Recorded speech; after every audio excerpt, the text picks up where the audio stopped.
ಗದಗ ಜಿಲ್ಲೆಯಲ್ಲಿ ರೊಚ್ಚಿಗೆದ್ದ ಈರುಳ್ಳಿ ಬೆಳೆಗಾರರು ಮತ್ತು ಅನ್ನದಾತರು. ಹೌದು, ಈರುಳ್ಳಿ ಹಾಗೂ ಮೆಕ್ಕೆಜೋಳಕ್ಕೆ ಬೆಂಬಲ ಬೆಲೆ ನೀಡುವಂತೆ ಒತ್ತಾಯವನ್ನ ಹೇರಲಾಗಿದ್ದು, ಗದಗ ಹಾಗೂ ಬಾಗಲಕೋಟೆ ರಾಜ್ಯ ಹೆದ್ದಾರಿ ಬಂದ್ ಮಾಡಿ ಪ್ರತಿಭಟನೆಯನ್ನ ನಡೆಸ್ತಾ ಇದ್ದಾರೆ. ಗದಗ ತಾಲೂಕಿನ ಕೋಟಮಚಗಿ ಗ್ರಾಮದಲ್ಲಿ ಹೋರಾಟವನ್ನ ಮಾಡ್ತಾ ಇತ್ತು. ರಸ್ತೆಗೆ ಅಡ್ಡಲಾಗಿ ಚಕ್ಕಡಿ ವಾಹನ ನಿಲ್ಲಿಸಿ ರಸ್ತೆಯನ್ನ ಬಂದ್ ಮಾಡಿ ಧರಣಿ ಕೂತು ರೈತರು ತಮ್ಮ ಒಂದು ಆಕ್ರೋಶವನ್ನ ಹೊರಹಾಕ್ತಾ ಇದ್ದಾರೆ. ರಾಜ್ಯ ಹೆದ್ದಾರಿಯಲ್ಲಿ ರಸ್ತೆಯಲ್ಲಿ ಕುಳಿತು ಪ್ರತಿಭಟನೆ ನಡೆಸ್ತಾ ಇದ್ದಾರೆ. ವಾಹನ ಸವಾರರ ಪರದಾಟ ಈಗ ನೋಡ್ಲಿಕ್ಕೆ ಆಗ್ತಾ ಇಲ್ಲ. ಈ ಒಂದು ಪ್ರತಿಭಟನೆಯಿಂದಾಗಿ ಈರುಳ್ಳಿ ಹಾಗೂ ಮೆಕ್ಕೆಜೋಳಕ್ಕೆ ಬೆಂಬಲ ಬೆಲೆ ಘೋಷಣೆ ಮಾಡಲು ಒತ್ತಾಯವನ್ನ ಹೇರಲಾಗಿತ್ತು. ಸ್ಥಳಕ್ಕೆ ಡಿಸಿ ಹಾಗೂ ಜಿಲ್ಲಾಧಿಕಾರಿಗಳು ಬರುವಂತೆ ಒತ್ತಾಯವನ್ನ ಮಾಡಲಾಗ್ತಿದೆ. ರೊಚ್ಚಿಗೆದ್ದ ಅನ್ನದಾತರು ಸ್ಥಳಕ್ಕೆ ಬರುವಂತೆ ಉಸ್ತುವಾರಿ ಸಚಿವರು ಬರುವಂತೆ ಪಟ್ಟು ಹಿಡಿದಿದ್ದು, ಗದಗ ಜಿಲ್ಲಾ ಉಸ್ತುವಾರಿ ಸಚಿವ ಎಚ್.ಕೆ. ಪಾಟೀಲ್ ಬರುವಂತೆ ಒತ್ತಾಯವನ್ನ ಮಾಡಿದ್ದಾರೆ.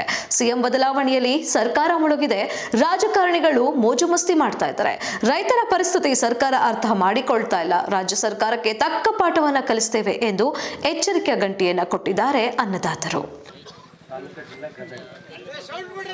ಇವರ ನೇತೃತ್ವದಲ್ಲಿ ಹಿರಿಯರಾಗಿರುವ ಚೌಡರೆಡ್ಡಿ ಅವರೇ, ಜಗದೀಶ್ ಅವರೇ, ಗ್ರಾಮ ಪಂಚಾಯಿತಿ ಮಾಜಿ ಅಧ್ಯಕ್ಷರೇ, ಹೌದ್ರಾ? ಎಸ್ ಸರ್, ಸಿಗ್ತೇನೆ ಸರ್. ಎಷ್ಟು ಗಂಟೆಗೆ ಸಿಗಲಿ? ಮಾಡ್ರಿ. ನಾನು ಕೋಟೆ ಮುಚ್ಚಿಗೆ ಬಂದೀನಿ, ಈಗ ಬರ್ತೇನೆ. ಮತ್ತು ಈರುಳ್ಳಿ ಒಂದು ಅಪ್ಪೊತ್ತಾಯ ಆ ನಿಟ್ಟಿನೊಳಗೆ ವಿಶ್ವೇಶ್ವರದಲ್ಲಿ ಕೂಡ ಪಟ್ಟಣದಲ್ಲಿ ರೈತ ಬಾಂಧವರು ಅಲ್ಲಿ ಕೂಡ ಧರಣ ಇದೇ ಸೇಮ್ ಡಿಮಾಂಡ್ಸ್ ಅನ್ನು ಇಟ್ಕೊಂಡು ಅಲ್ಲಿ ಧರಣಿ ಕೂತಿದ್ದಾರೆ. MSP ಮಾಡಬೇಕನ್ನೋದು ಅವ್ರದ್ದು ಒತ್ತಾಯ ಇದೆ. ಅಲ್ಲಿ ಕೂಡ ಮೊನ್ನೆ ಶನಿವಾರ ದಿವಸ DC ಸರ್ ನಾನು ಎಲ್ಲರೂ ಹೋಗಿ